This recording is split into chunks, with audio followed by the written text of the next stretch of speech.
Bienvenue sur votre chaîne Savoir-faire digital.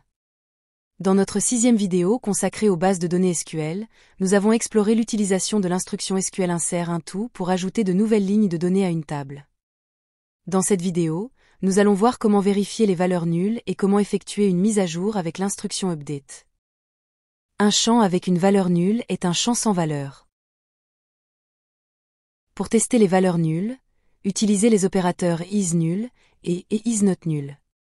Pas les opérateurs de comparaison comme égal, inférieur ou différent. L'instruction update permet de modifier les enregistrements existants dans une table. Maintenant est venu le temps de la démonstration. Voilà, nous allons commencer la démonstration numéro 7. On va utiliser notre base de données expérimentale, savoir-faire DB. On va toujours utiliser en fait la table des clients. Donc, voilà l'instruction SQL, use sfdb, pour dire qu'on va utiliser notre base de données savoir-faire digital DB. Et de toutes les façons, vous voyez que c'est la base de données qui est sélectionnée ici. Maintenant, cette ligne-là, bon, pour l'instant, nous n'avons pas vu l'instruction drop table, mais ce qu'il faut savoir, c'est que c'est une instruction qui nous permet de supprimer en fait une table.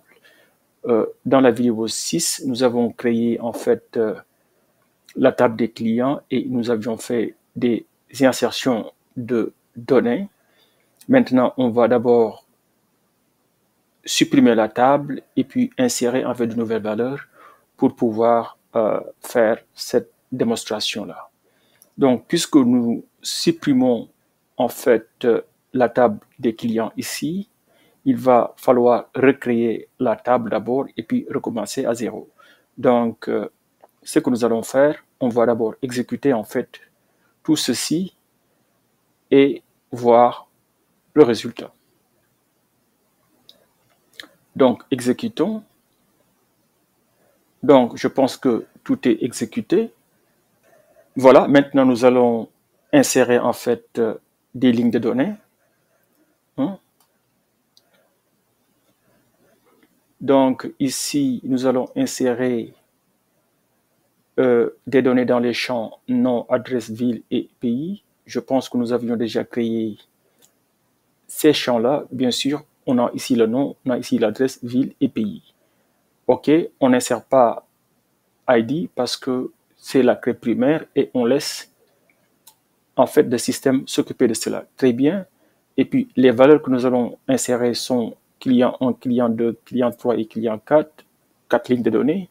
Et pour chaque client, on donne en fait les valeurs qu'il faut pour chaque champ. Ceci étant, je pense qu'on peut exécuter ces lignes de code-là.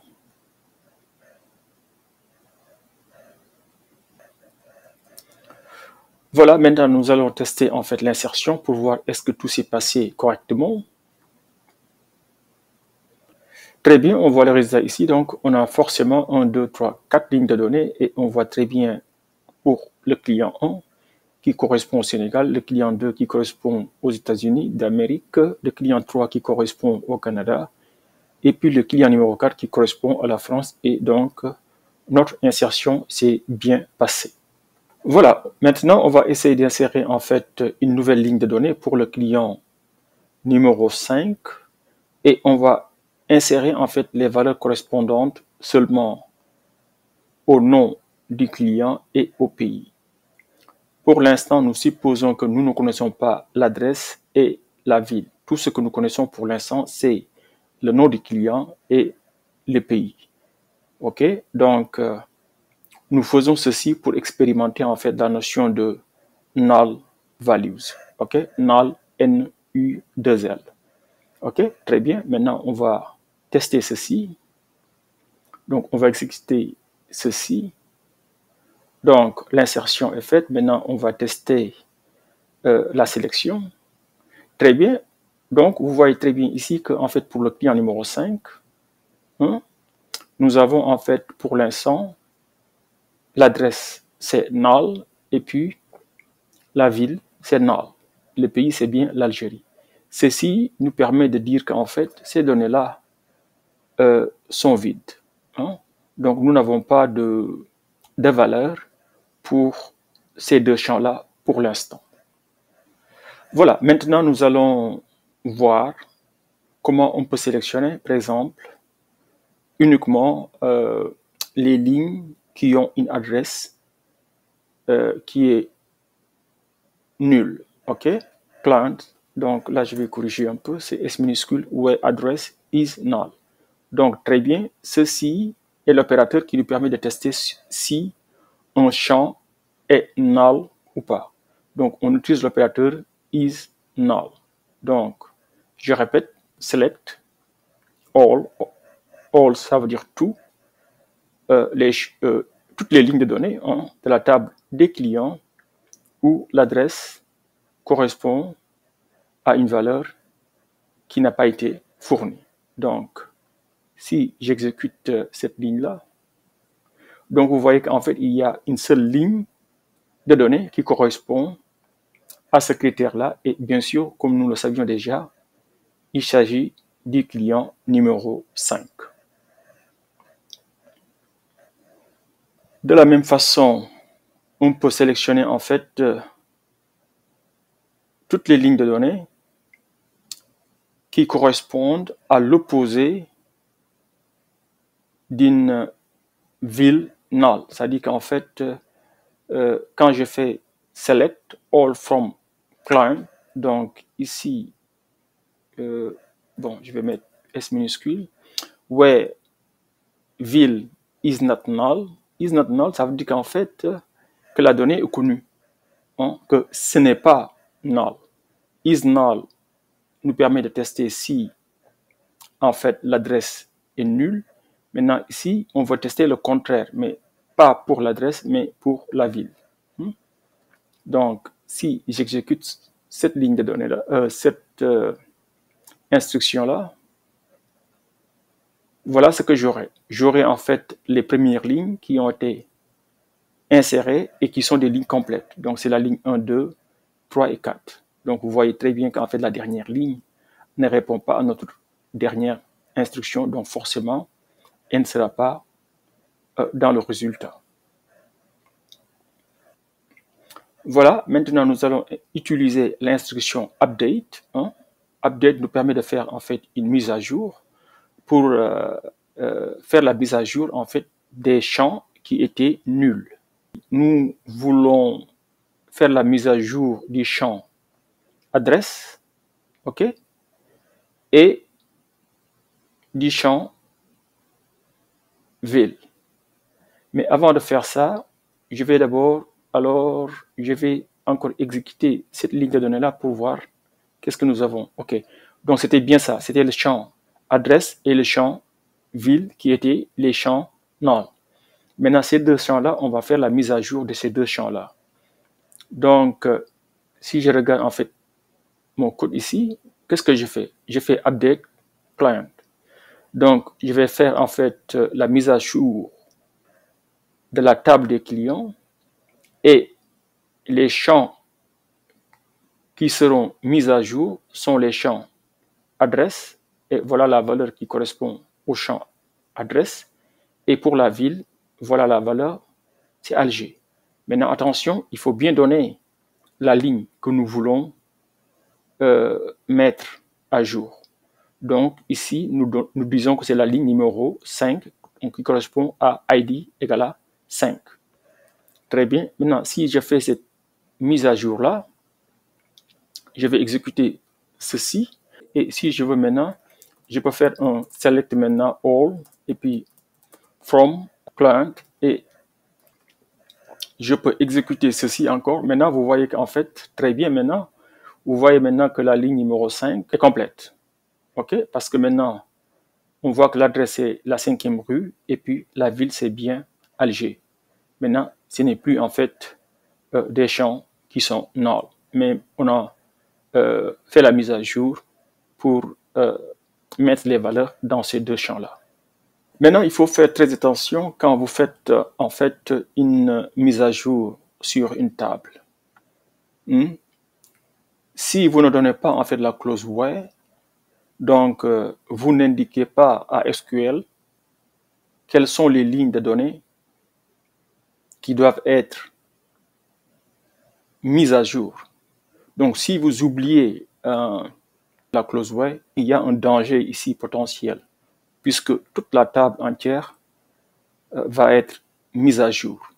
OK? Et je vais vous montrer en fait ce qui arrive quand vous oubliez la clause where dans une instruction update. Mais avant de faire cela, je vais d'abord en fait sauvegarder en fait ma base de données quelque part pour avoir une copie correcte, hein, parce que on va faire quelque chose qui va altérer radicalement notre table. Donc, je vais d'abord sauvegarder la table sous un autre nom. C'est comme si vous travaillez sur un fichier que vous ne voulez pas perdre et que vous sauvegardez en fait le fichier sous un autre nom. De la même façon ici, je vais sauvegarder en fait ma table sous un autre nom. Et là, vous voyez très bien, je fais une copie de la table client et je vais l'appeler client 2. Donc, vous voyez très bien, je vais faire quoi? Select all into client 2 from client. Donc, essayons d'exécuter en fait cette ligne-là. Normalement, voilà, tout s'est bien passé. Je peux même faire maintenant un select all from client 2 pour voir est-ce que tout s'est bien passé. Donc, je vais exécuter ceci. Voilà, très bien. Donc, on a bien, en fait, maintenant une copie de la table originale sous un nouveau nom, client 2. Maintenant, supposons que nous avons en fait cette instruction-là, qui n'est pas correcte. Si je fais update, client 2, je fais cette ville égale à Alger. Alright? Donc, regardez ici ce que nous avions fait. Quand nous voulions faire la mise à jour de la table client, mais uniquement la ligne 5, nous avions bien donné la clause where. Et puis, nous avons dit que ID était égal à 5 ou bien 5. Maintenant, ici, vous voyez qu'il y a une erreur dans mon code. Je n'ai pas fourni, en fait, la ligne précisément. Si je ne fournis pas de ligne, donc toute la table sera mise à jour. Et maintenant, vous comprenez pourquoi j'ai fait une copie déjà de l'original. Et maintenant, je travaille seulement sur la table 2 ou bien client 2. Maintenant, essayons d'exécuter ceci pour voir ce qui va se passer. Toutes les 5 lignes vont être changées. La preuve, si j'exécute select all from client 2, on va voir ce qui va se passer. Regardez très bien maintenant ce qui s'est passé. C'est comme si, en fait, toutes les lignes de données correspondent à la ville d'Alger. Évidemment, vous comprenez que ceci n'est pas correct. Voilà un danger potentiel qu'il faut éviter. Si vous utilisez en fait la commande update, il va falloir impérativement donner votre clause where et sélectionner avec précision les lignes de données que vous voulez changer. Voilà, maintenant nous allons voir comment faire une correction de l'erreur. Donc, vous pouvez imaginer quelqu'un peut tenter de faire une correction ligne par ligne en faisant des updates ligne par ligne. Bon, évidemment, pour 4 ou 5 lignes de données, c'est pas fastidieux, mais si vous avez 1000 lignes de données, vous ne pourrez pas faire une mise à jour ligne par ligne, ça n'a pas de sens, ok? Très bien. Vous pouvez aussi supprimer la table complètement et puis réinsérer les données, mais ceci aussi est assez coûteux, je pense, en termes de computation. Donc, je pense qu'en fait, la meilleure idée, c'est de faire une mise à jour à partir, en fait, d'un backup. Maintenant, vous vous rappelez pourquoi j'avais fait une sauvegarde de la table client. Donc, si la table client existe toujours, et, ou bien une table qui est semblable aux données que nous voulons insérer, on peut faire en fait une mise à jour à partir d'une table. Et pour cela, on va voir en fait une opération nouvelle qu'on appelle en fait join. Dans ce cas particulier-là, ce sera ce qu'on appelle inner join. Okay? Nous reviendrons sur l'opération join dans les vidéos à venir, mais là, nous allons seulement illustrer comment corriger en fait une erreur, update error, avec l'opération inner join. Donc, ce qu'on va faire, c'est quoi? Nous savons qu'en fait, des données correctes existent dans la table qui a été sauvegardée, qui s'appelle la table client. Et on dit que la ville, c'est la ville qui... Bon, on va dire que la ville de la table client 2 doit être égale à la ville de la table client, tout simplement, qui est la table qui contient les bonnes informations. OK? Donc, on va faire update client 2. Donc, on va faire une join ici. C'est une jonction, disons, entre deux tables. Donc, entre la table sur laquelle on veut faire la mise à jour et la table qui contient en fait les bonnes données. Donc, comment en fait cette jonction-là va se faire? Cette jonction-là va se faire au niveau de l'identité. Donc, ce sera ligne par ligne. Donc, effectivement, le code va aller regarder la table client 1 et il va aller regarder la table client 2.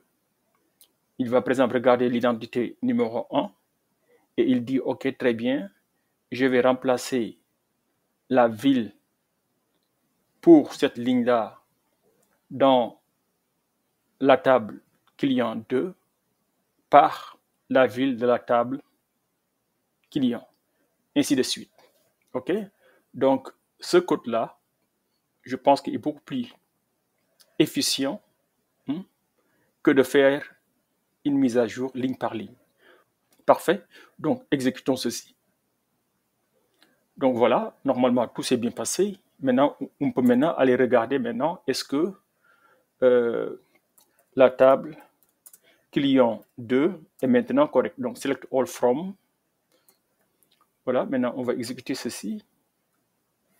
Et vous voyez maintenant que normalement, tout est correct encore.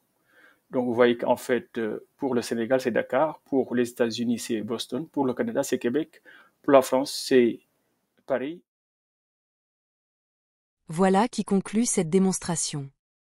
Prochainement, nous verrons l'instruction delete qui permet de supprimer des lignes de données d'une table.